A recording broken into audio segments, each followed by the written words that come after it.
Prime Minister Renzi, welcome to the program. Thank you so much for having me. Yes, well, it's really important and really interesting because Italy is playing a very interesting role. The current Prime Minister thinking that she can be a bridge builder between President Trump and the rest of Europe. How is that going, do you think? I think with Trump it's not easy to predict and to be a bridge. But I think Giorgia Meloni have a very good stability in the government that is good for Italy and not usual. But at the same time, I think the real bridge will be Germany, not Italy. With the new Chancellor, Friedrich Merz, I think... Because Trump likes her. He calls her a game changer or something. He calls her a lot of compliments. Do you know, Trump is very, not diplomatic as in the past for everyone. Oh, she's fantastic, she's good, she's great, great job.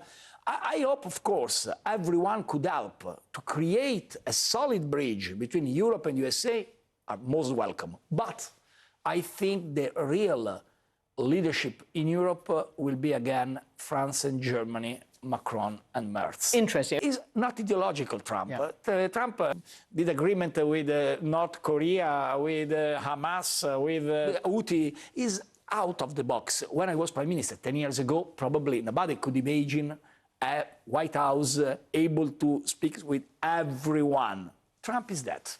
And that's a good thing.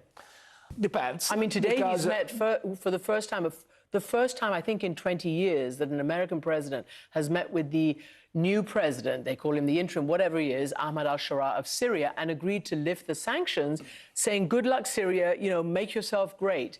Our first time in 20 years. I don't think that is very acceptable and normal for a former politician as myself, because I'm used to imagine diplomacy very different way. But this is Trump.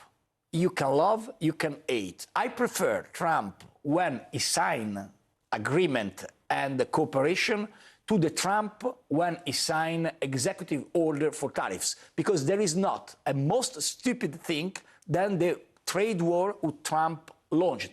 Now probably he changed the idea. Probably the guys inside him in the White House explained to him, Mr. President, don't exaggerate, because 1 month ago America risked a lot. But I think we are in a new world, multipolar world. So let's ask them, because there seems to be a lot of anxiety, especially between Europe and the United States, erstwhile close allies for the last 80 years.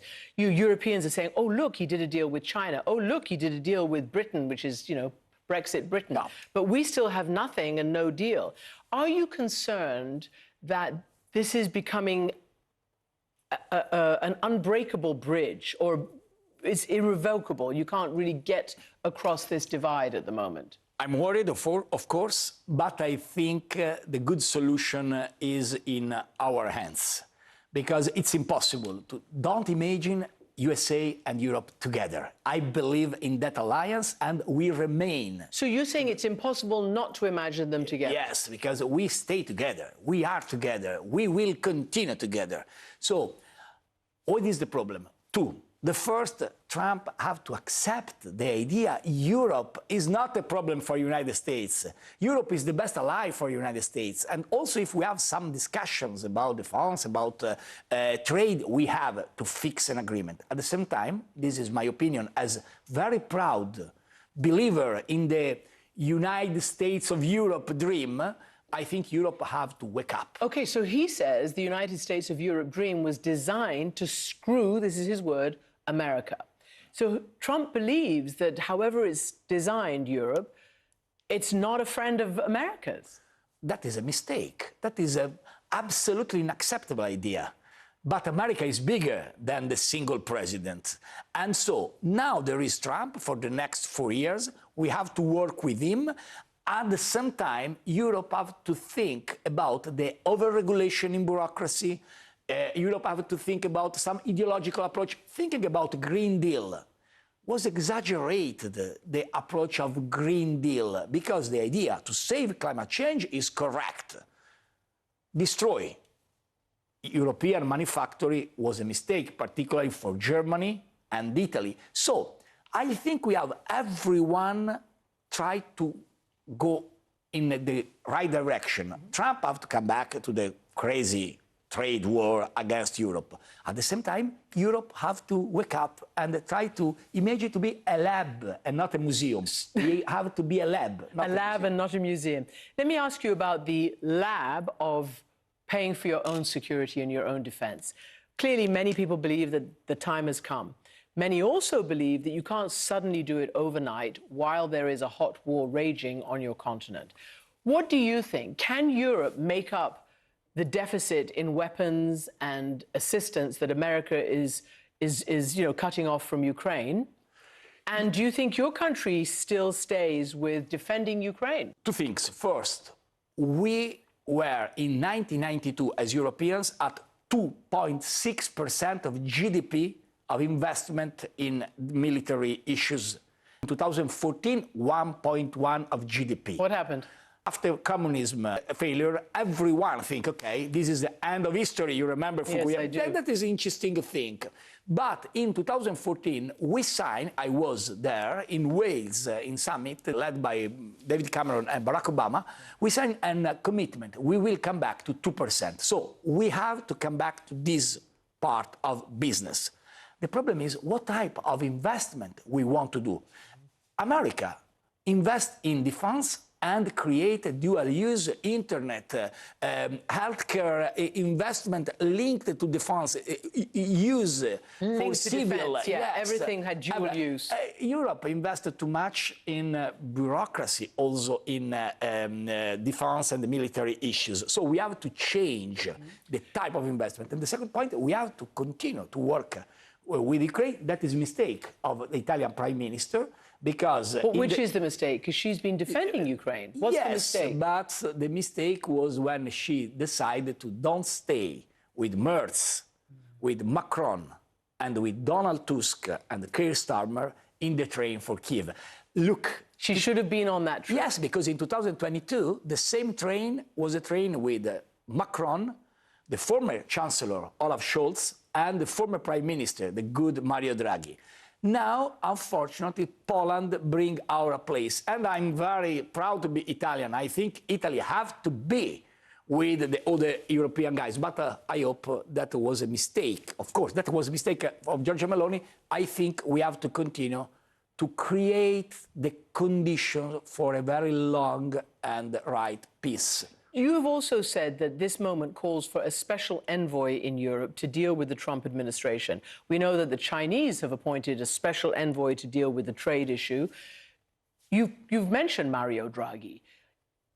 Do you think that's even a possibility? Should it be Meloni? I'm very frank with you.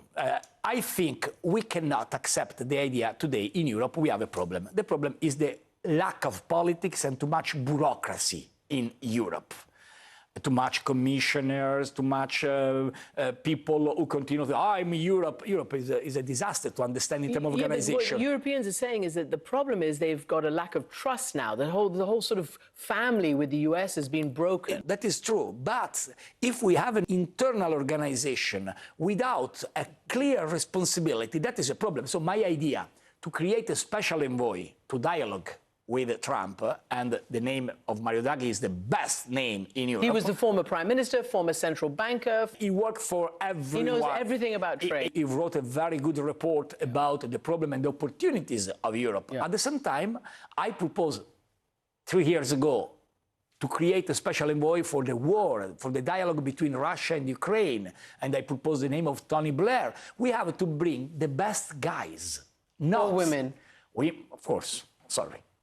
Absolutely correct. I was the only one prime minister in the history of Italy with 50% of women in my cabinet. So only one, 69 government and only my government with the 50-50. But independently from that, I believe we have to create a Europe more efficient. So special envoys goes in this direction. Okay, so in February, all this nice stuff you say about they have to stay together and this may be temporary. J.D. Vance, I was there at the Munich Security Conference, the Vice President of the United States, smacked Europe around and essentially put his faith and America's weight behind the far right in Germany, the AfD.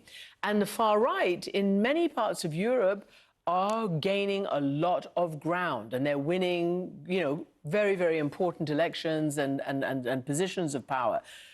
What do you make of the Vice President of the United States who comes to Europe and says to people like you, you're the problem?